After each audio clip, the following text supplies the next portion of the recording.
Bueno, muchas gracias a todos por estar acompañándonos en esta charla que se llama El Péndulo. El péndulo, vamos y venimos, de la oscuridad a la claridad, aciertos, desaciertos, éxitos, errores. Y hoy nos acompaña Gloria Chicote. Bienvenida, Gloria, ¿cómo te va? Muy bien. Muchas gracias por acompañarnos. No, muchas gracias Gloria, a vos. a ver, un breve currículum. Gloria es profesora en letras, licenciada en letras, doctora en letras, es profesora de literatura española en la Universidad Nacional de La Plata, es investigadora superior del CONICET, es directora del Instituto de Investigaciones de Humanidades y Ciencias Sociales, entre un montón de cosas. Tu currículum es frondoso. ¿Es frondoso? Es muy frondoso, por lo que estuve tengo, viendo. tengo unos cuantos años. Ese No es el por tema. eso, no por eso. Yo conozco mucha gente que tiene muchísimos más años que vos y el currículum alcanza a cumplir como 2 párrafos. De todo esto que acabo de presentar, si yo te preguntara ¿a qué te dedicas? Bueno, me dedico fundamentalmente a 2 cosas que son las que más me interesan. Por un lado, investigar, a investigar en cultura popular, Sí. en literatura y cultura popular, y a dirigir el instituto. Ok. A dirigir el instituto del CONICET y la Universidad de La Plata, que es el instituto, el IDICS, es el Instituto de Humanidades y Ciencias Sociales, que está por cumplir 10 años. Bien. Y esas son las tareas más gruesas que desarrollo a lo largo de mi día y de mi vida. Está muy bien. Vamos a ir recorriendo algunas de estas situaciones que recién acabamos de plantear. Me gustaría saber cómo llegaste a estudiar letras, por qué estudiaste letras, cuándo te diste cuenta que te interesaban las letras, qué pasaba con tu vínculo con la literatura cuando eras chica. Bueno, yo soy hija, soy el producto de la clase media argentina más típico. Soy hija de una maestra y un contador público. Toda mi vida fui incentivada a la lectura, al estudio como medio de promoción social, como medio de trabajo. Y ya te digo, desde muy chica, somos 3 hermanas, fuimos siempre muy incentivadas a la lectura. Y yo me incliné por la literatura, me gustaba la literatura, con la fantasía que tenemos todos aquellos que nos interesamos por la literatura, y es que creemos que vamos a ser escritores, que vamos a ser creadores. Okay. Bueno, así llegué o sea, a la tu sueño era ese, no profesora Sí, de literatura. no, Tu sueño era ser escritor. No. Mi sueño era ser escritora, y así llegué a la Facultad de Filosofía y Letras. Y bueno, y todos dicen que los verdaderos escritores se van rápido de la Facultad de Filosofía y Letras, que llegan y después se van. Así fue Cortázar y así fueron muchos. Y los críticos nos quedamos. Y bueno, mi caso es el de la crítica, que se quedó, y me dediqué toda la vida a estudiar literatura y a pensar la literatura. Pero bueno, pero no fui escritora. No fuiste escritora, pero igual... Pero no lo vivo como... No lo vivís con culpa, así no. como una frustración. No, ¿Y para qué no. rama, si te hubieras dedicado a ser escritora, ¿para qué rama te hubieras sido de la literatura? No lo sé. Bueno, supongo que hubiera sido narradora, porque me gusta contar historias, y me gusta la historia, me interesa mucho la historia, me interesan las relaciones entre la historia y la ficción, entre, bueno, cómo se cuenta la historia, desde dónde se cuenta la historia, quiénes son los protagonistas y quiénes son los receptores de la historia. Así que creo que me hubiera orientado para contar historias, para escribir cuentos o novelas, pero bueno, no escribí nada, escribí absolutamente nada. ¿Pero por qué no escribiste? ¿Porque sos muy crítica con lo que vos hacías? ¿Porque fuiste por otro lado? Sí, porque fui por otro lado, porque me interesó, ya te digo, dedicarme porque a más de una vez me imagino que te debes haber empezado a escribir escribir sí, un libro, por supuesto, novela. garabatear, Claro. pero nunca publiqué nada, porque me dediqué a estudiar literatura y a estudiar los procesos culturales y literarios, y bueno, y la verdad que es muy fascinante todo. Okay. todo ¿Cómo fue eso. a nivel estudiante, cómo fue tu recorrido? Yo entré en la Universidad de Buenos Aires, en la Facultad de Filosofía y Letras, el 24 de marzo de 1976. Buen momento, buen Momento. timing. Sí.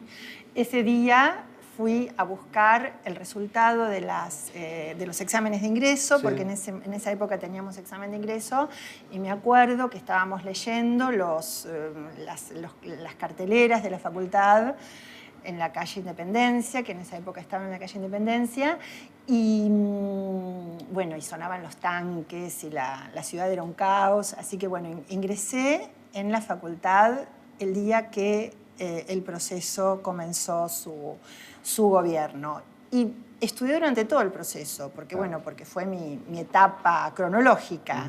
Estudié desde el 76 hasta el 81. En el 81 terminé el profesorado, después al poquito tiempo, al 83, terminé la licenciatura.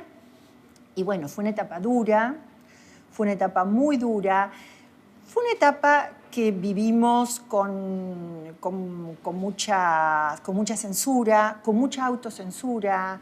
Estudiar en la Facultad de Filosofía y Letras era estigmatizante en ese momento porque había una sospecha sobre aquellos que estudiábamos en la facultad, una sospecha previa sobre aquellos que estudiábamos en la Facultad de Filosofía y Letras. Pero bueno, todo eso fue muy problemático, pero de todos modos no lo recuerdo como un momento, como un tiempo oscuro de mi vida. Lo recuerdo como un tiempo también en el que construí muchas cosas, en el que construí amistades, en el que construí relaciones de mucho tipo, en el que aprendí y sobre todo un tiempo en el que tuve conciencia de todo lo que no estaba aprendiendo, de todo lo que se me estaba cercenando.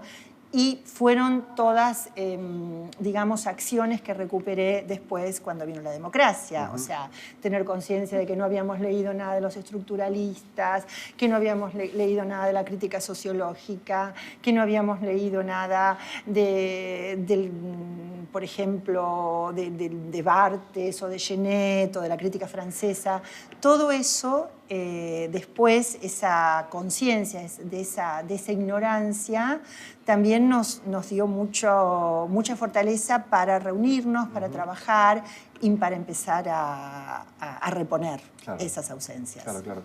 Estaba pensando, mucha gente vincula directamente esta cosa que vos decías, ¿no? Que quien estudia letras piensa ser escritor, piensa en su novela, y por ahí no sabe qué significa la investigación, a qué se dedica la investigación, cuál es la orientación que tiene la investigación en una carrera como esta. ¿Qué investiga una científica vinculada a las letras? ¿Y se considera una científica una doctora en letras? Sí.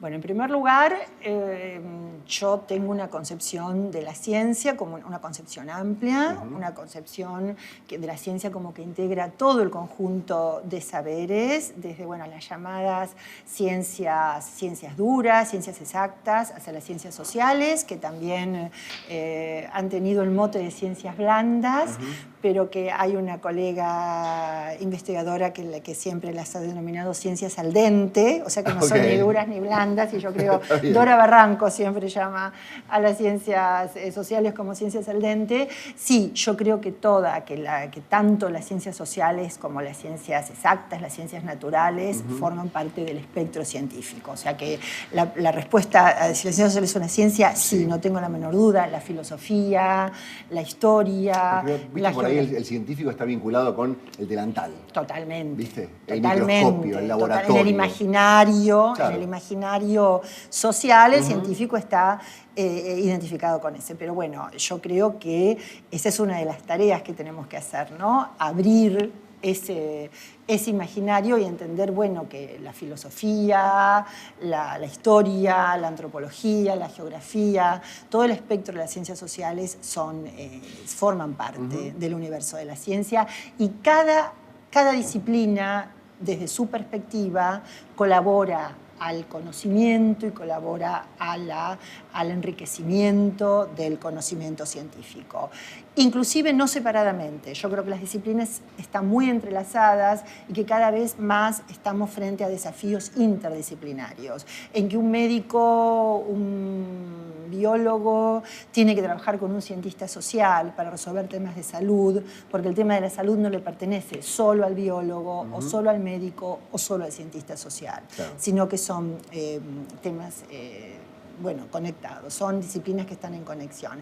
Y y lo que me decís, ¿qué investiga? Al mismo tiempo, ¿no? Esta cosa de imaginario. Un tipo que está con un laboratorio, se imagina que está buscando la cura de algo, un material más resistente, un material más liviano. Digamos. Uno imagina por ahí sin entender Sí. de qué trata la investigación, hacia dónde va la investigación o qué se busca con una investigación de esas ciencias. Bueno. En una ciencia como esta. Bueno, las ciencias sociales y las humanidades como las disciplinas clásicas de las ciencias sociales, la filosofía, la literatura, la historia, tienen dos características fundamentales. En primer lugar, son ciencias con una perspectiva diacrónica, o sea, estudian procesos históricos, Claro.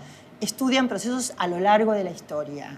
O sea, por ejemplo, qué pasa con el feudalismo, cómo pasamos del feudalismo a la cultura burguesa, cómo pasamos de la estructura burguesa al capitalismo. O sea, siempre tenemos la diacronía como el espectro donde se produce esa investigación. Sí. Y en segundo lugar, trabajamos con conceptos abstractos, trabajamos con el desarrollo de conceptos, trabajamos con el desarrollo de un pensamiento crítico para interpretar producciones culturales. O sea, ¿qué estamos estudiando en el fondo? Las representaciones culturales. Estamos estudiando qué pasa con la literatura, cómo evoluciona, cómo escribe la gente, cómo lee la gente, cómo escribió en la Edad Media, cómo escribió en el Renacimiento, qué significó la invención de la imprenta en la forma de transmitir el conocimiento, cómo lee, cómo son los sistemas educativos, cómo cambian los procesos educativos en función de los procesos de oralidad y escritura. Eso por un lado. Por otro lado, estudiamos a lo largo que pasa el tiempo en el siglo XX qué es la reproducción del arte, qué es la fotografía, qué significa la diferencia entre un cuadro, una creación estética original y una creación estética con posibilidades reproductivas. Y así llegamos al cine, así llegamos a la cultura de masas, así llegamos a toda la cultura de Internet. O sea, estudiamos los procesos culturales y estudiamos las representaciones culturales. Eso es lo que estudiamos. Después podemos hablar de determinado periodo, de determinado género, de determinada, determinado país, determinada lengua, pero si vos me preguntás, en conjunto, mi respuesta es esa, las representaciones culturales. Está muy bien. Y con respecto a la investigación, ¿qué papel tiene que cumplir el Estado? ¿Debe orientar esa investigación hacia algún sentido? Sí. Sí. Yo soy fundamentalmente... Porque viste que está como en este momento, a ver, las investigaciones, el dinero que se destina a una cosa, si sirve o no sirve esa clase de investigación, digamos. Bueno, sí, efectivamente. Yo creo que todo Estado tiene una política de investigación. O sea, la investigación no puede fluir así libremente sin una política de investigación. Los Estados tienen políticas de investigación y creo que en ese sentido el Estado debe estar muy comprometido con lo que se investiga. Y ahí debe haber... Pero bueno, eso por un lado. Pero por otra parte, la investigación tiene un aspecto de creatividad cuyo resultado no se ve mañana, no se ve pasado mañana. Husserl no sabía lo que estaba avanzando en el conocimiento cuando lo estaba investigando. Lo supo años después. Milstein no sabía que iba a ganar el premio Nobel. O sea, creo que la investigación también debe tener una cuota de creatividad porque los resultados no son inmediatos. O sea, el error, por un lado, pienso que sí, que un Estado tiene que tener una política de investigación y tiene que orientar sus investigaciones. Pero por otro lado, creo que esa orientación también debe dejar un margen de libertad, un margen de dar lugar a los procesos creativos. Y no me refiero a las ciencias sociales, me refiero en este caso fundamentalmente a las ciencias exactas, donde no sabemos qué va a ser una ciencia útil mañana. O sea, no sabemos qué va a ser ciencia, que lo que hoy se investiga mañana va a ser ciencia útil o ciencia inútil. Claro. O sea, me parece una dicotomía absolutamente falsa esa de ciencia útil y ciencia inútil. Está muy bien. Y otra cosa que me gustaría plantearte es, se habla esta cosa de investigación, pero da la sensación de que la ciencia está ahí, está como a un costado. La ciencia tiene como cierta autonomía, descubre, investiga. Y no sé si los estados o los gobiernos en particular están pendientes o están consultando permanentemente o de la forma que podrían hacerlo a los científicos para tomar una serie impresionante de decisiones. ¿Cuál debería ser el vínculo de la ciencia con el gobierno? Bueno, el gobierno nos paga. El gobierno pagó nuestra formación, Sí. en la gran mayoría de los casos. Paga nuestros salarios. Así que nosotros tenemos una deuda hacia el Estado, hacia nuestro país y hacia las instituciones. Por lo tanto, las instituciones deberían utilizar más nuestros saberes para, por ejemplo, la construcción de políticas públicas, para la construcción de programas educativos, bueno, me refiero ahora más al campo de las ciencias sociales, ¿no? Para la sanción de determinadas leyes. O sea, creo que sí, que los científicos tenemos que tener un rol activo y creo que deberíamos ser más utilizados.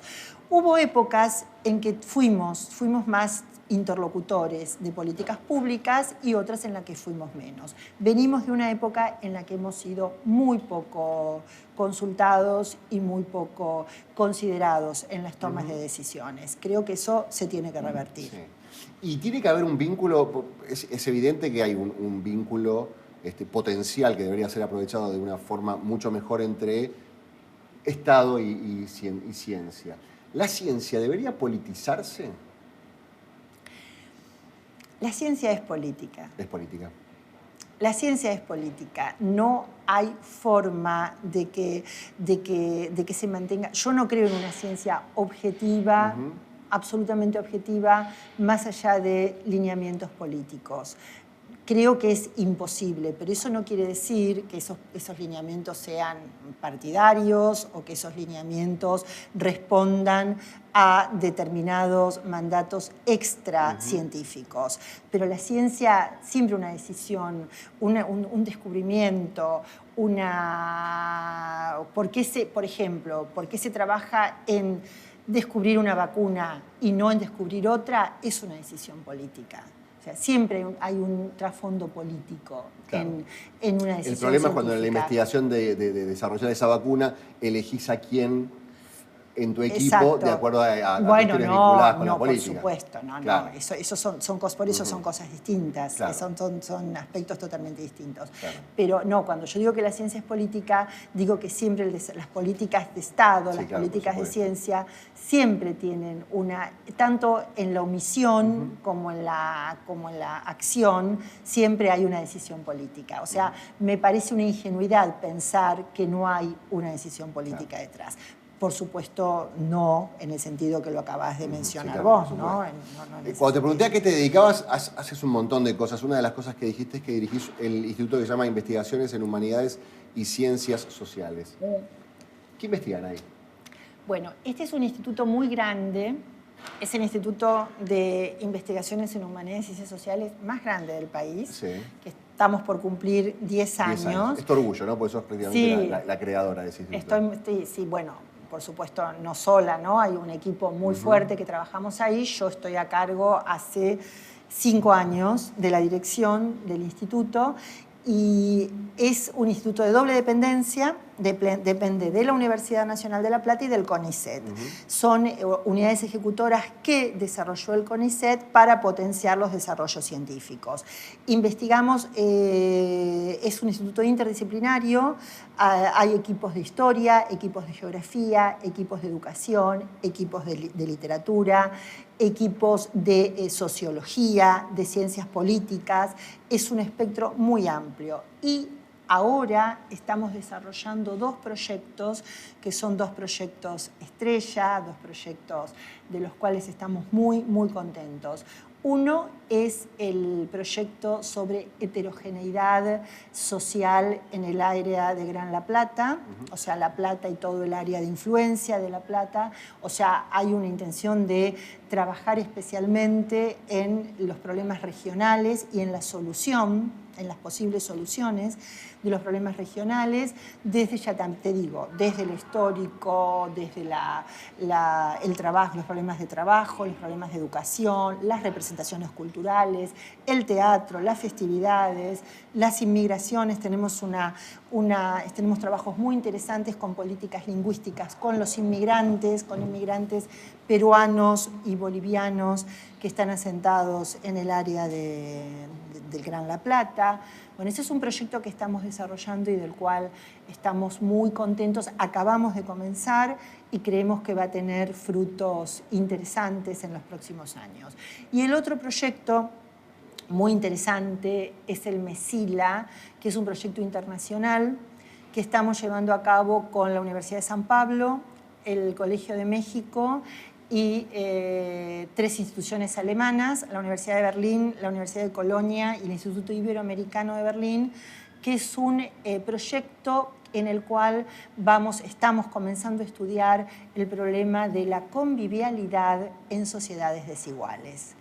Cómo conviven distintas personas de distintas clases, de distintas razas, de distintas posiciones, sobre todo en las grandes urbes, en las grandes ciudades de Latinoamérica. Así que bueno, eso es un desafío muy importante y hay una inversión muy importante del gobierno alemán para desarrollar ese proyecto. Muy bien. No es tu único vínculo con Alemania, ¿no? Porque fuiste designada como embajadora científica de la Fundación Alexander von Humboldt. Sí. ¿Cómo es eso?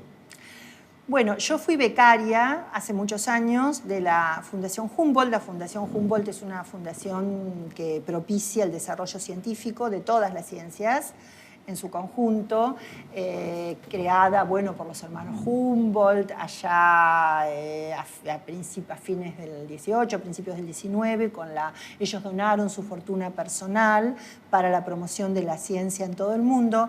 Esa fortuna se acabó y el Estado alemán se hizo cargo de esa fundación y ahora la verdad que es una fundación muy importante para promover la ciencia en todo el mundo, en Alemania, en el resto de Europa, en América, en Asia, en África. Y mi vínculo, a partir de que fui becaria, continuó muy fuerte con la Fundación Humboldt y este año me designaron embajadora científica con el propósito de que difunda los programas de la Fundación, sobre todo en el Cono Sur, en Argentina y también en Chile y en Uruguay. Esas son las funciones de este cargo medio grandilocuente, pero bueno. ¿Y cómo te llevas con el alemán? Más o menos. Más o menos. Me llevo, estudio, me encanta la lengua, pero animarse con la lengua de Goethe es complicado para una profesora de literatura, claro, que es muy consciente de los errores que comete y me cuesta un poco hablar, todavía me cuesta comunicarme en alemán, pero me encanta y estudio con mucha perseverancia, no sé si con grandes resultados. Pero persevero. Persevera y triunfarás. ¿Seguís ejerciendo la docencia?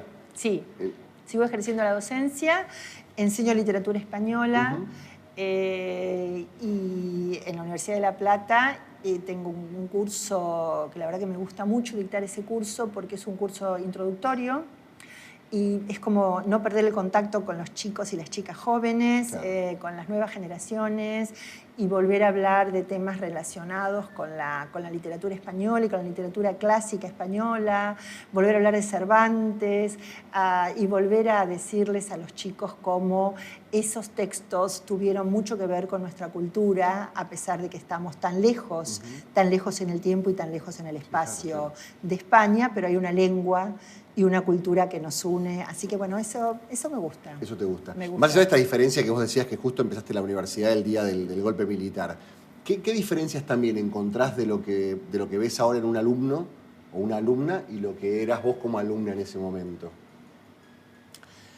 Bueno, yo tengo una visión muy positiva.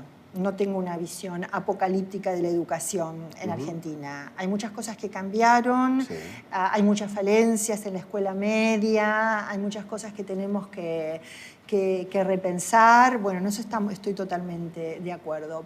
pero hay muchas cosas positivas en los chicos y en las chicas jóvenes. Los chicos y las chicas jóvenes están más empoderados, se animan mucho más a otras cosas de lo que yo me animaba en mi época, y son muy creativos, son muy creativos, aprenden de otra manera, conocen de otra manera. Bueno, por supuesto, la relación con el mundo virtual, con el mundo digital, es totalmente distinta a la que yo tenía. Es un aprendizaje. Claro. Ellos son hablantes naturales de ese mundo digital, mientras que yo lo aprendí como segunda o tercera lengua y lo sigo aprendiendo todos los días. Y bueno, es muy interesante. A mí me resulta muy interesante trabajar con los jóvenes. Son más libres. Ajá. Son más libres. En todos sentidos son más libres y son más propositivos y se animan a viajar y se animan a conocer otras culturas y se animan a conocer al otro y a entender al otro y a compartir y a vincularse con personas diferentes. O sea, en muchos aspectos creo que son mejores de lo que era yo cuando era una joven estudiante. Claro. Y a la hora de rendir el examen, presentar el trabajo... Bueno... Ahí, cambió un poco, ¿no? Yo lo veo en mis hijos que no están en la universidad y veo que están también como muy relajados, que hay otros... ¿Y cómo lo vivís vos como docente? Esta cosa de... Sí, ahí cambió te tengo que exigir, pero ¿hasta dónde te puedo exigir? Ahí cambió, por eso te digo... Porque parte de la educación es exigir también. Por supuesto, bueno, y además es un compromiso hacia ellos por también, supuesto, ¿no? Claro. Es con ellos, sobre todo por ellos. Pero es un pacto de ida y vuelta. Pero sí, ahí cambió, por ejemplo, les cuesta muchísimo el examen oral, para darte un ejemplo, le quieren pasar por instancias previas para no pasar al examen oral. Bueno, yo creo que hay que buscar las alternativas para interesarlos por otro lado, fundamentalmente, porque sí, cambió mucho. Cambió mucho. O sea, la educación tradicional que recibimos hace 40 años ya no va. Okay. Y ahí creo que está el problema de la educación argentina, que no ha vivido esos procesos de actualización necesarios para cambiar las relaciones con los estudiantes. O sea, no creo que los responsables del problema sean los estudiantes. Bueno, esa es mi postura. Ok, ¿no? Se entiende. Y el estudiante actual, esa persona que está cursando ahora la carrera, ¿tiene el mismo objetivo, la misma idea, el incentivo que tenías vos como cuando entraste ese 24 de marzo? ¿O es otra concepción distinta hacia dónde va alguien que estudia una carrera vinculada a las letras?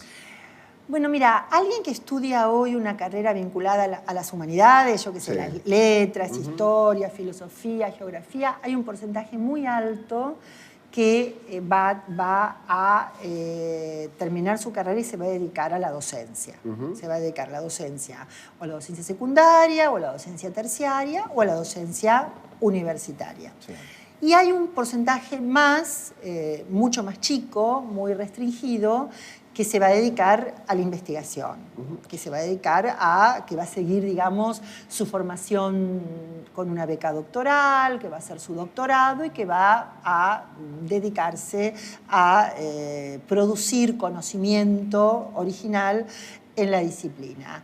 Esto en los últimos años se modificó bastante con las grandes restricciones que hubo en los ingresos al CONICET. Porque, bueno, siempre tuvimos y seguimos teniendo un programa de becas muy amplio en el CONICET y en las universidades nacionales, pero después, cuando esa expectativa del becario que terminaba su beca, se doctoraba e ingresaba al CONICET, bueno, esto en los últimos años se ha modificado mucho porque hubo una restricción presupuestaria muy grande. Una restricción que fue puramente presupuestaria, que yo no creo que fue de cambio de orientación en la política científica, o cambio de orientación con razones fundamentalmente de restricciones presupuestarias. Ahí, bueno, son menos las personas que se vinculan con la investigación, pero siguen existiendo, las seguimos apoyando muchísimo, sobre todo con estos procesos que te cuento de internacionalización, porque o hay posibilidades en el país o hay posibilidades para que tengan estancias por lo menos breves, de 1 o 2 años en el exterior, y bueno, que después vuelvan para seguir luchando por el sistema científico nacional. Así que sí, hay gente que sigue trabajando. Te voy a preguntar a vos como profesora de literatura española. ¿Sabemos leer? Sabemos leer. Bueno, ese es el otro problema de la educación, del proceso de enseñanza, de educación primaria, de educación secundaria. Se encuentran, podemos detectar falencias en los procesos de comprensión de lectura. Toda la lectura extensiva, la lectura, no sé, la novela larga que asusta, claro. O sea, el cuento no asusta, pero la novela larga asusta al lector. Es el lomo del libro y decís, a este no me la animo. Claro, a este ya me cuesta, y hay libros chiquitos que son más insoportables todavía. Es totalmente. Pero eso yo creo que estamos frente a un cambio cultural también muy importante. Estamos ante la cultura de la inmediatez. Una película larga y lenta tampoco tiene mucho marketing.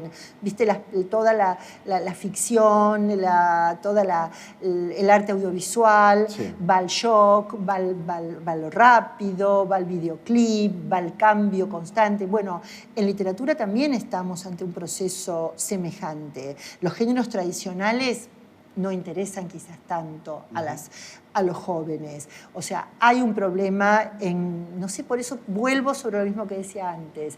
Hay cambios culturales. Tenemos que ser conscientes de esos cambios y tenemos que ver cómo interactuamos con esos cambios, fundamentalmente.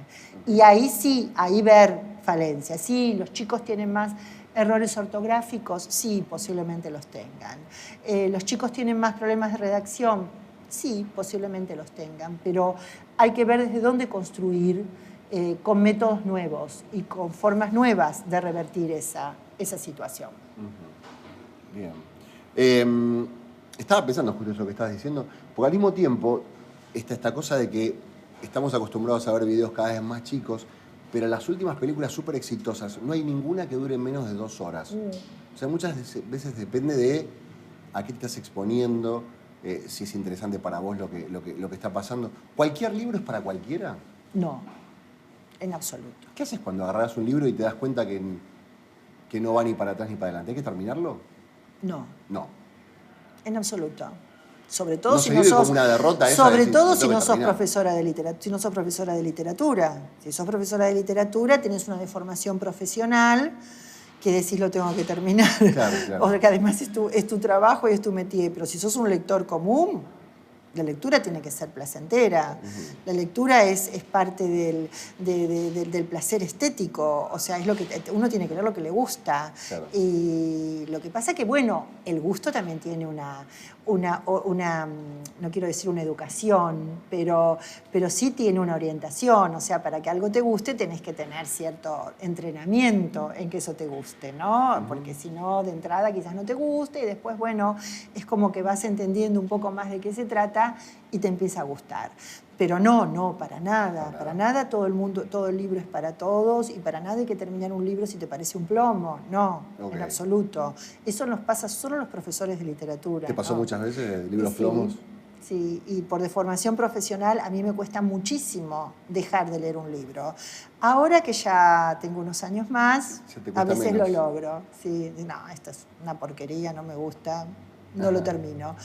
Pero sí, en general pienso que lo tengo que terminar, pero no, en absoluto. Eso creo que no debe ser así. Okay.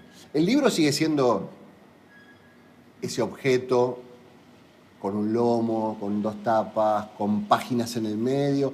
¿O el libro también es esto? Sí, es eso también. El libro, el libro hace 2000 años, ¿qué es lo otro? Hace 2000 años, desde que se empezó a escribir en papiros y luego se escribió en papel, en manuscritos en la Edad Media, y se reunieron en códices, y luego se imprimieron a partir del siglo XV. O sea, nosotros tenemos muchos años, muchos siglos de libro impreso. No vamos a cambiar la cultura del libro impreso de un día para el otro. Tenemos muchos años de cultura escrita y de cultura impresa y de leer con la vista el libro en papel, como vos decís, con el lomo y que lo abrimos en páginas. Pero bueno, sería una ridiculez negar que el libro es también lo que vos tenés en la mano. Un iBook es un libro, por supuesto. Si vos me preguntás, ¿va a dejar de existir el libro impreso? No lo sé. Es una institución muy, muy antigua, claro, el libro, como para jugarnos y decir que va a dejar. Ahora, que va a dejar de existir. Pero que hay nuevas formas de leer, sí, por supuesto. Los audiolibros, los ebooks, y son formas alternativas y que se lee y son muy difundidas. Pero no sé si va a reemplazar totalmente al otro libro, sobre todo por el problema de los soportes. O sea, el papel resultó ser un soporte muy estable. Sí, claro. Resultó ser un soporte muy fiable y muy estable. Estos soportes los tenemos que cambiar cada 3 o 4 años porque son caducos inmediatamente. Si no, viste cada cuánto te cambiamos el teléfono, cada todos, claro. La compu. O sea, estos soportes, no sé cómo va a ser la sustentabilidad de estos soportes. Que sí, seguramente van a encontrar una forma de sustentabilidad, pero viste, tienen que traducir constantemente los formatos, sí, los cassettes ya son de la prehistoria, los CDs más o menos. Sí, también se ha pasado a la historia. Bueno, en realidad viste que con la música que el CD pasó a la historia, pero ahora volvió la cultura de escuchar el cassette, de escuchar el long vinilo. Play, exacto. Claro. Así que bueno, por eso no tengo una opinión formada acerca de si el libro va a desaparecer. En principio me inclino a pensar que no va a desaparecer. Pero evidentemente sí, los formatos digitales cada vez tienen más lugar, ¿no? Más importancia. No, aparte de la sensación de que no hay límites, digamos, tenés un acceso, si sabés dónde buscar y dónde comprar y dónde conseguir, no hay límites para lo que vos quieras leer. Y piratear. También. Sí, la gente joven piratea muchísimo. La gente joven piratea. Vos y yo no, porque ya somos más grandes, pero la gente joven piratea muchísimo. La gente joven piratea un montón. Hablando de la gente joven, y sobre todo esta llegada de la tecnología, que vos hiciste referencia prácticamente a que es un nuevo idioma, sí, el que están utilizando.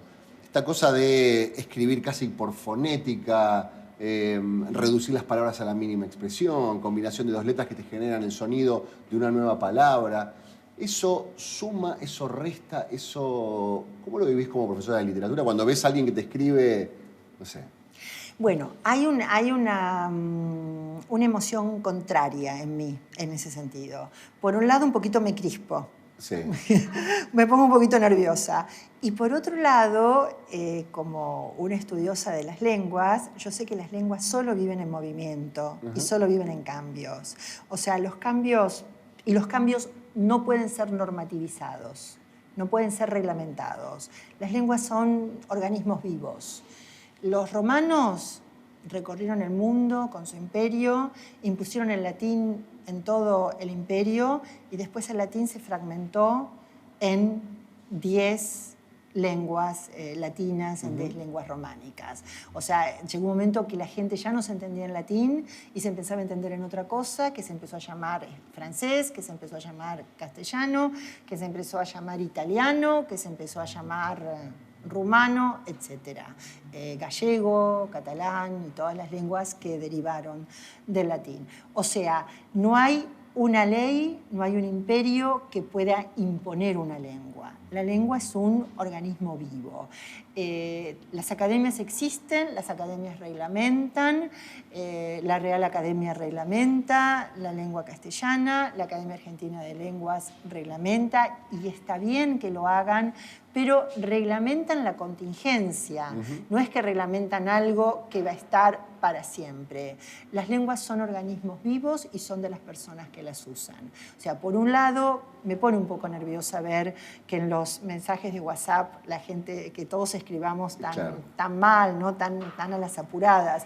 Y por otro lado, es funcional, nos comunicamos y funciona como comunicación. Entonces, en ese sentido, está bien, es positivo. Está muy bien. Y como científica, ¿qué opinas del lenguaje inclusivo? Bueno, Hay dos aspectos. El lenguaje inclusivo se relaciona, por supuesto, con los derechos de género, ¿no? Con todas las reivindicaciones de los derechos de género. Como mujer, como científica, no puedo menos que estar de acuerdo con todas las reivindicaciones de los derechos de género y con toda la conciencia de las postergaciones y de todos los relegamientos que sufrimos las mujeres a lo largo de siglos y siglos. O sea, en ese sentido quiero aclarar que estoy, por supuesto, a favor de todas esas luchas de reivindicaciones de los espacios de lo femenino, de los espacios de la mujer. Pero también ahí se me produce un poquito lo que me pasa con los WhatsApps y con esas frases que no me terminan de cerrar en ninguna lengua. Yo creo que el lenguaje no se puede imponer, justamente por todo lo que te expliqué antes. Por lo tanto, me resulta muy difícil, por ejemplo, decirles todes, aunque lo entiendo y aunque lo comparto y conceptualmente estoy de acuerdo, creo que estamos en un momento de transición, que todo este tema del lenguaje inclusivo, que está muy presente en la Argentina, sobre todo, no en otros espacios, no en otros ámbitos lingüísticos del mundo hispánico. ¿Está en todo el país o está en determinados puntos así como importantes? Centros urbanos. Y bueno, los centros urbanos, por supuesto, siempre estos movimientos siempre se dan más en los centros urbanos. Sí, siempre hay momentos, hay movimientos más conservadores y movimientos más promotores y superadores de las situaciones. O sea, este movimiento del lenguaje inclusivo está muy relacionado... Pero es netamente en Argentina, no se vive... Mucho más en Argentina. Mira, hoy justamente recibí en el instituto en La Plata a unos colegas de la UNAM, de la Universidad Autónoma de México, y estaban muy asombrados, muy bien, por todos los carteles, toda la señalización en mi facultad que incluyen el lenguaje, que ponen de manifiesto el lenguaje inclusivo. O sea, yo creo que este es un momento de búsqueda, que no está nada cerrado con respecto al lenguaje inclusivo, que estamos buscando una forma de zanjar la desigualdad y estamos buscando una forma de luchar contra la discriminación de las mujeres. No sé si el estado en que está ahora el lenguaje inclusivo es el resultado de esa lucha. Creo que vamos a llegar a una solución lingüística, pero no creo que en este momento estemos en una resolución. Creo que estamos en un momento atravesando ese proceso. Bien. ¿Qué opinas con respecto a lo que se denomina castellano neutro? Este castellano que no es de ningún país, pero por la globalización está entrando en un montón de casas a través de los canales de televisión y que influye mucho en los chicos, ya que la gran mayoría de la programación cultural para infantiles, que está buena realmente, incluye este castellano tan particular donde los chicos empiezan a pedir un pastel y no una torta. Vos como científica, ¿cómo evalúas también esa Bueno, ese yo fenómeno? creo que es contraproducente. ¿Es contraproducente? Creo que es uno de los efectos no deseables de la globalización. No todos los efectos de la globalización son no deseables. Creo que la globalización tiene efectos también positivos. Bueno, todo esto del intercambio cultural y de lo que decíamos antes acerca de la posibilidad que tienen los jóvenes de convivir con el otro, con la otra cultura y de entender, bueno, yo creo que son algún aspecto positivo de la globalización. Pero bueno, las industrias culturales a veces tienen efectos negativos. Y yo creo que, por la misma razón que te dije antes, el castellano neutro no existe. O sea, es un castellano que inventaron que inventó la industria cultural, que inventaron las productoras cinematográficas, que inventaron los medios de difusión masivo para vender más. para hablar una lengua que la entiendan en Buenos Aires, que la entiendan en Lima y que Sí, la claro. entiendan en el DF. Un solo canal de audio sirve Exacto. de México para abajo para todos los países. Pero esa Y es... no tiene ningún costado positivo. Te cuento otro ejemplo que me pasó a mí cuando viajé por primera vez con una persona que nunca había salido del país. Fuimos a México y no se podía comunicar porque usaba palabras tan pero tan argentinas que los mexicanos no le entendían. Dame una virome, le pidió uno. El tipo lo miró como diciendo, ¿qué es una virome? Claro. Bueno, vos que decís, lo que me estás diciendo es que este tipo de comunicación con el castellano neutro también tiene la posibilidad de que un chico colombiano y un chico Sí. argentino sepan todos de lo que están hablando al mismo tiempo. De todos modos, yo no creo que lleguemos a la incomunicación con las variedades lingüísticas. Es verdad que quizás no le entienden cuando dice quiero una virome o voy a estacionar en lugar de voy a aparcar. Claro. O, bueno, hay diferencias, pero se subsanan. Se subsanan. Yo creo que perder los regionalismos es anular la diferencia, y la diferencia en el mejor sentido, no en el peor sentido. O sea, el español es una lengua hablada por más de 500 millones de personas y nos entendemos. Sí. Nos entendemos. Está bien, como vos decís, hay momentos que tenemos que llegar a alguna aclaración, que tenemos que llegar a alguna traducción, por decirlo de alguna forma. Pero no creo que sea necesario el español neutro para zanjar esa diferencia. Okay. Creo que es un aspecto comercial, que tiene ventajas comerciales. Quizás, estudiado en un futuro, se puede ver algún efecto positivo, como vos decís. Pero vos no lo ves. Vos es pura y exclusivamente un invento comercial como San Valentín. Es un invento, exacto. Es un invento comercial. Gloria, recién hacías referencia a la cantidad de millones de personas que hablan o entienden o leen español. Pensando a nivel continental, la literatura argentina, ¿más cerca de la literatura de qué país está? Bueno, la literatura argentina tiene autores muy reconocidos internacionalmente, en el resto de América Latina y en España, o sea, en todo el mundo hispánico, y por supuesto también autores que son famosos en el mundo a través de traducciones.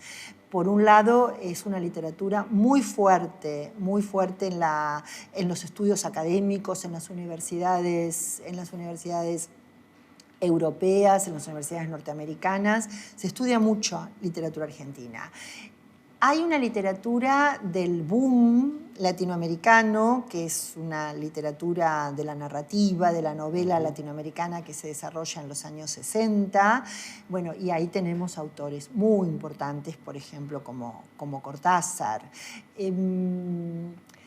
Más cerca yo creo que la literatura argentina se diferencia un poco de otras literaturas latinoamericanas justamente por un vínculo con Europa, que la Argentina, por ser un país de inmigración, porque somos muchos de nosotros y de nosotras descendientes de inmigrantes europeos, y por el vínculo cultural. Nosotros siempre tuvimos una relación cultural muy cercana con Francia, todos nuestros escritores viajaban a París, o sea, siempre había una etapa formativa en París, bueno, por nuestros vínculos lingüísticos también con España, por supuesto.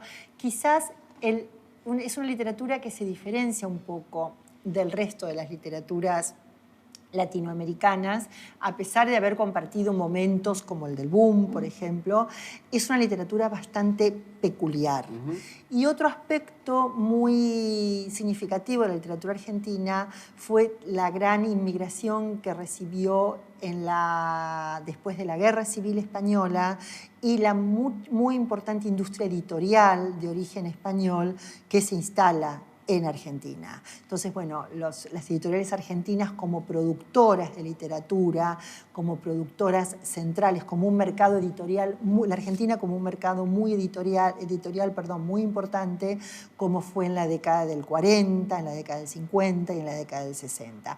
O sea, yo creo que la literatura argentina es una literatura muy fuerte, con mucha resonancia internacional, bueno, hablar de Borges, por supuesto, pero también la literatura nueva, la literatura reciente.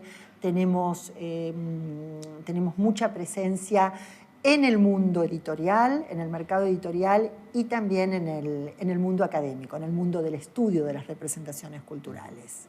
En ese sentido, bueno, podemos compararla con otras literaturas fuertes latinoamericanas, como pueden ser, no sé, la peruana, la colombiana, la mexicana, o la brasileña, pero ya con otra lengua. Con otra lengua también. Si tuvieras que recomendar 3 libros, te pongo en un brete completamente difícil. Sí, muy difícil. Bueno, pero como para empezar, una persona que viste, decís, bueno, ¿qué leo? Voy a una librería, ¿qué leo? Tengo un montón de cosas, no sé por dónde empezar. Uno me recomendó una cosa, otro me recomendó otra. Si vos tuvieras que recomendarme a mí 3 libros. Bueno, yo creo que tenemos que leer El Quijote. ¿El Quijote? Yo creo que El Quijote, una vez superado el miedo o la desconfianza que producen los 2 tomos de... Sí, el Quijote es como el Ulises, ¿no? Le tiene mucho miedo a la gente. Claro, exactamente. Pero es más fácil que el Ulises. Es más fácil que el Ulises. El Ulises además es complicado. Pero entonces yo creo que el Quijote nos puede reencontrar con muchísimas prácticas culturales y nos puede, de la lengua, de la literatura, de la cultura, de la cocina, de las prácticas culinarias. O sea, el Quijote para mí es como un manual de cultura hispanoamericana. Así que, bueno, recomendaría el Quijote. Recomendaría el Facundo. El Facundo también. Recomendaría el Facundo, porque creo que el Facundo es el texto fundacional de ya no solo de nuestra literatura, sino de nuestra cultura. Esa discusión entre civilización y barbarie, esa discusión entre federales y unitarios, es la discusión que nos sigue atravesando hoy en el siglo XXI.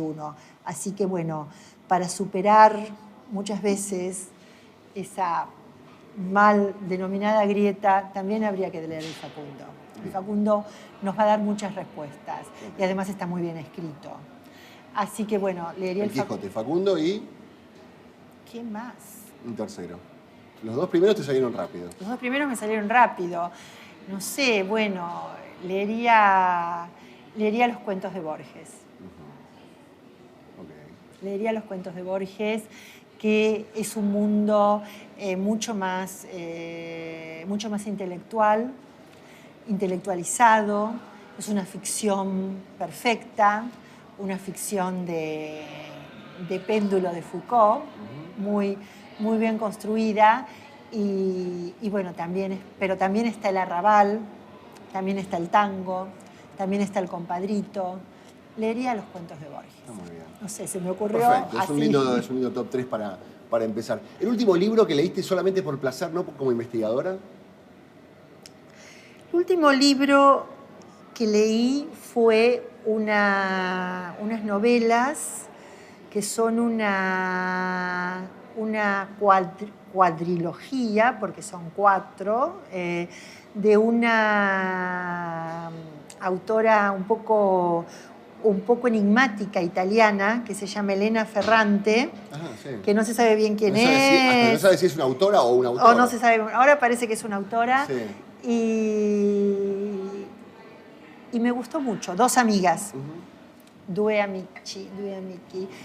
¿Por qué me gustó? Me gustó porque es una literatura muy transversal que se puede abordar se puede abordar desde la historia, de esa historia de 2 amigas, 2 mujeres que nacen en Nápoles al final de la guerra y viven todo ese momento de pobreza, ese momento de restricciones y cómo surgen, bueno, y cómo cada uno a su estilo.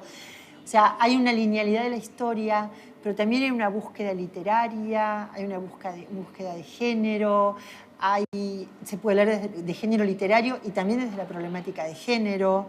Me parece que es un libro que se puede abordar desde distintas perspectivas y con distintos intereses. Me gustó. ¿Te gustó? Me gustó. Está perfecto. ¿Tenías un plan B? Porque evidentemente tenés mucha pasión por lo que haces, por lo que venís haciendo hace tanto tiempo. ¿Tenías un plan B? ¿Era esto u otra carrera o siempre fue esta carrera? ¿Qué hubieras hecho si no hubieras sido profesora licenciada y doctora en letras? Profesora licenciada y doctora en historia. En historia. No tenía un plan muy alejado.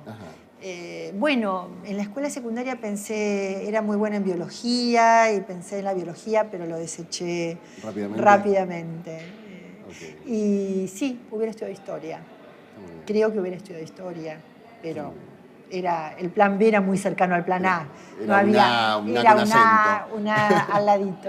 Está bien. Mi última pregunta tiene que ver con ¿cuál es tu desafío como docente pensando en el futuro, pensando en formar gente para nuestro futuro? Mi desafío es fundamentalmente formar personas con capacidad de crítica, con desarrollo de pensamiento crítico, personas que entiendan que el conocimiento es un conocimiento situado, que nosotros estamos en Argentina, estamos, en Buenos Aires, en La Plata, en mi caso, un poco en Buenos Aires y un poco en La Plata, y que ese conocimiento situado no nos empobrece, sino nos enriquece. O sea, nosotros conocemos desde acá y desde acá podemos descubrir el mundo y podemos descubrir el mundo del conocimiento y podemos hacer un aporte a otros lugares y a otros mundos. Mi sugerencia, no me gusta la palabra consejo, pero mi desafío también hacia mí misma es la construcción de personas muy libres y muy desarrolladoras de pensamiento críticos que se posicionen desde nuestro país y desde nuestro lugar. Genial, me encantó. Gloria, gracias por haber venido. Gracias a vos. Charlar con nosotros este péndulo. Muchas gracias por acompañarnos. No, gracias a vos por por pasar un momento muy agradable, muy relajado. Te agradezco mucho. Y usted no lo sabe, pero con Gloria vivimos prácticamente a 5 cuadras durante no menos de 10 años y es la primera vez que nos vemos. Sí. Estuvimos tan cerca tanto tiempo y no nos Somos del mismo pueblo. Somos de Monte Grande, aguante Monte Grande. Aguante Monte Grande. Muchísimas gracias. No, gracias a vos. Y a ustedes los esperamos en la próxima charla aquí en El Péndulo desde el Centro Cultural de la Ciencia. Muchas gracias.